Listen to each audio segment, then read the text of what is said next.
So hello everyone. Today we are going to see about static polymorphism. Static polymorphism is also called as compile time polymorphism.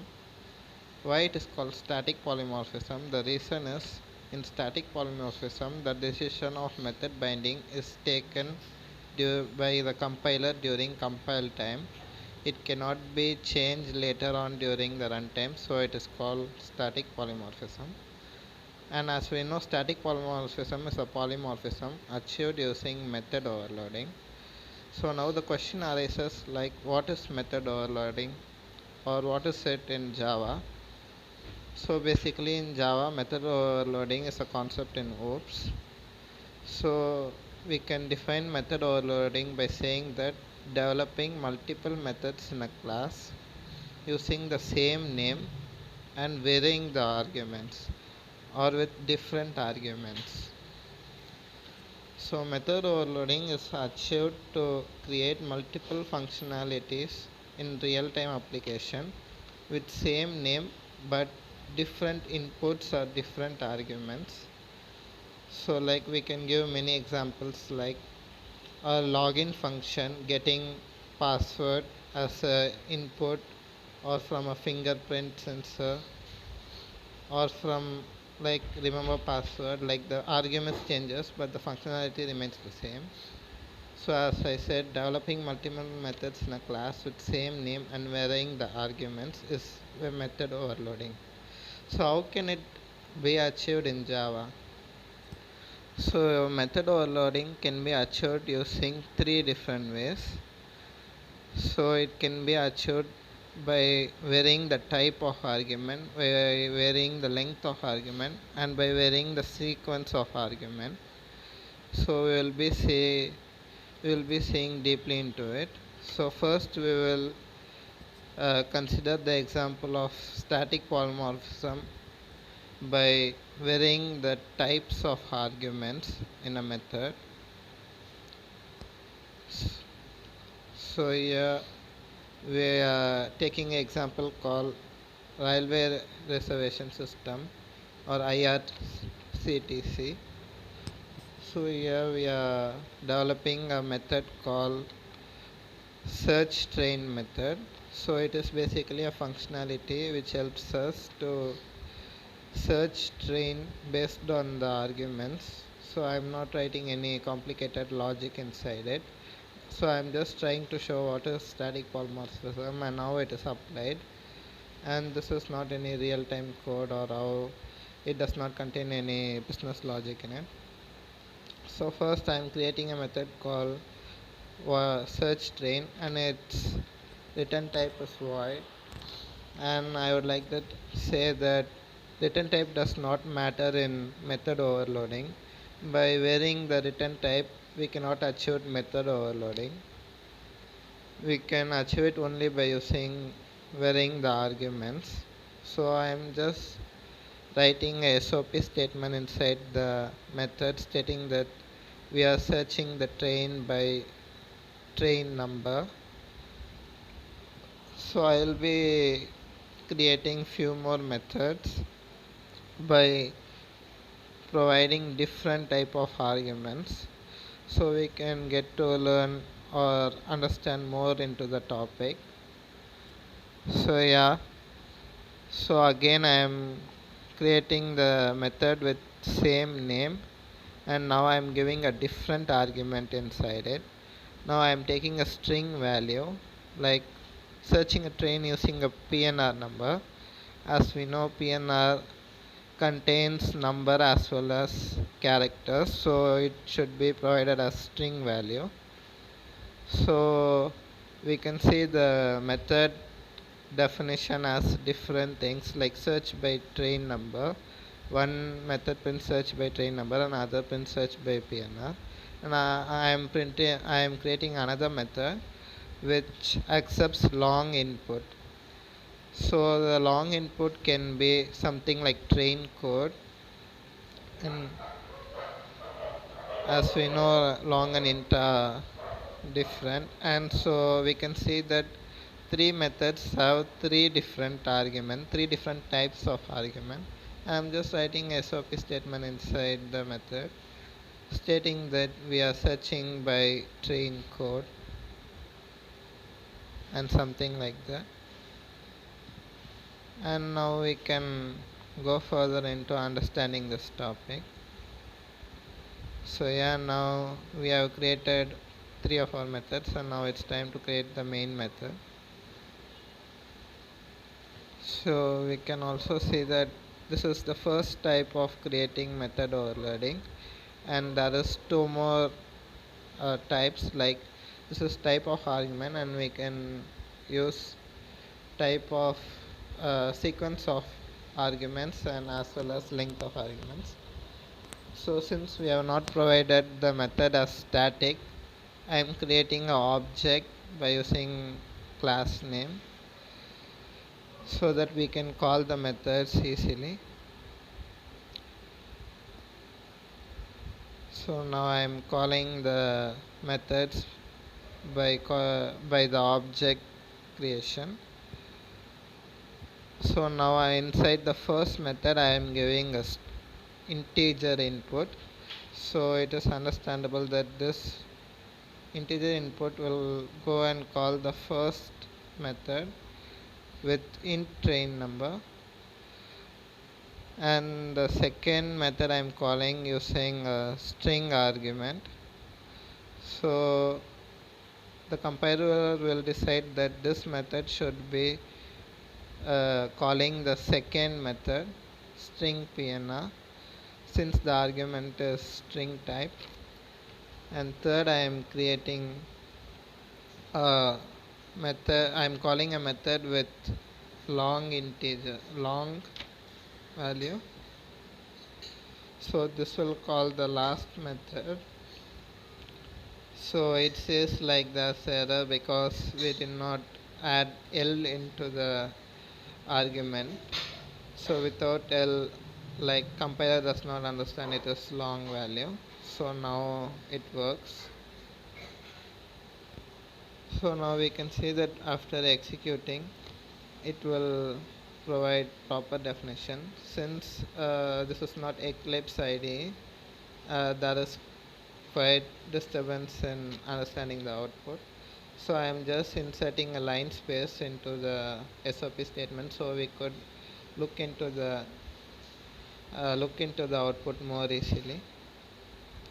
So yeah, so like we can see when we call the first method, search by train string is printed, and we call the second method, search by pnr is printed, and train code search is printed. So how does the compiler understands that this method should be called for this? That is called method overloading. The compiler decides by using by taking early binding decision.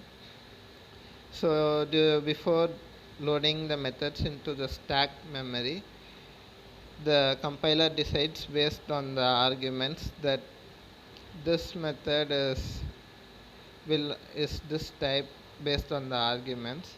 So that is why it is called early binding or static binding, since the binding decision is taken by compiler. Now we will focus on varying the length of the argument.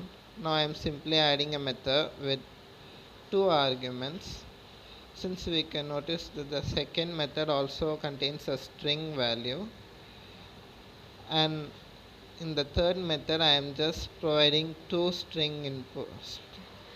So in the third method I am creating the same method name with 2 arguments. They are also of same string type, but the length of the arguments is 2. So now we will see how the code works. So inside the code I am just altering the arguments, like I am calling a method by providing 2 arguments. So when I do that, we will see whether the code works by calling the third method with 2 string arguments. So now I am giving a first input of string pnr, like I am taking some string value, And for the second argument I am taking train name as input for the method calling. So now we'll execute this code and see whether this works. So mistakenly I have written double T in the object calling, so that created a problem. So now we will say it again. So yeah, here also the program works fine. And the third method works differently and prints its own SOP statement because varying the length of argument works. Now we will be focusing on varying the order of arguments. So here we will take the same method name. So we will create a method with same name, but we will change the order of arguments. Order of arguments in the sense we will create an argument like int argument first, and then a double argument or a string argument, then a string argument first, and then a int argument. Like that we will vary the order of arguments. So this is also a type of uh, creating method overloading. So in the first method we can say I have provided a int value for the inside the method argument. So int value is argument 1, and for the argument 2 I have provided a string value, and in the second method I have created a string value as a first argument, and second argument I have declared a int value. So now we can vary the SOP statement to differentiate between the two methods. So in the first method I am writing like search by train number, which is nothing but an integer value, and then by train name, which is nothing but a string argument. So inside second method SOP I am just writing search by train name, which is vice versa of the first method. Now we will call the method to see how it works.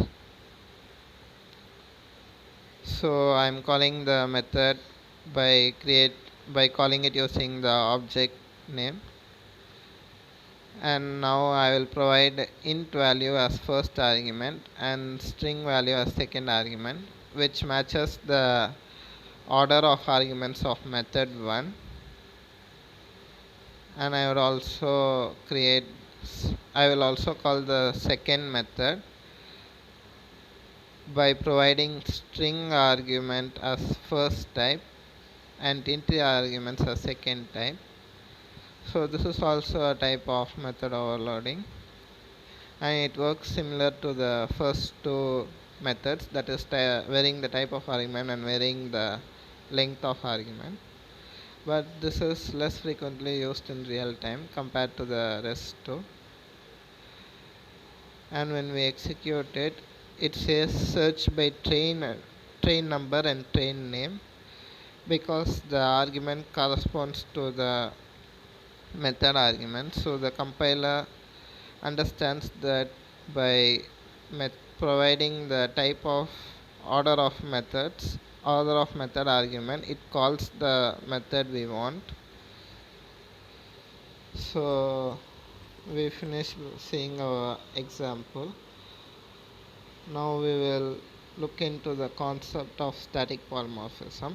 So static polymorphism is also called compile time polymorphism, and the type of binding is called early binding, because the binding decision is taken by the compiler during compile time and it is not runtime. So before runtime the compiler takes decision, so it is early on in the life cycle, so it is called early binding.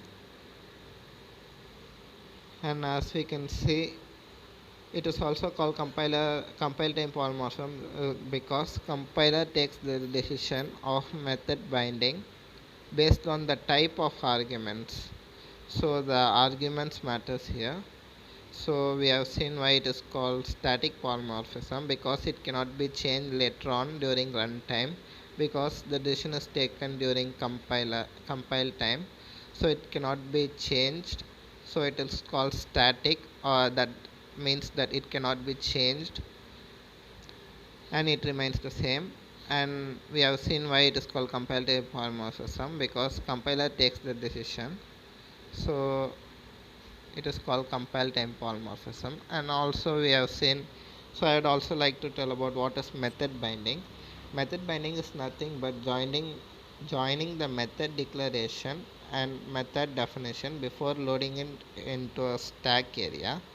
So as we know, when we execute a method, it gets loaded into the stack area. So while loading it, we join the method declaration and method definition together. So this process is decided by the compiler in static polymorphism. So this is called, and it is taken early on in the life cycle. So yeah, this is my explanation about what is static polymorphism and why it is called as compile time polymorphism, and why it has a binding name as early binding. So do support our channel, and this is a project which is provided by my company. So I would like to thank the trainer as well as faculty for helping me to understand this topic, and I think this video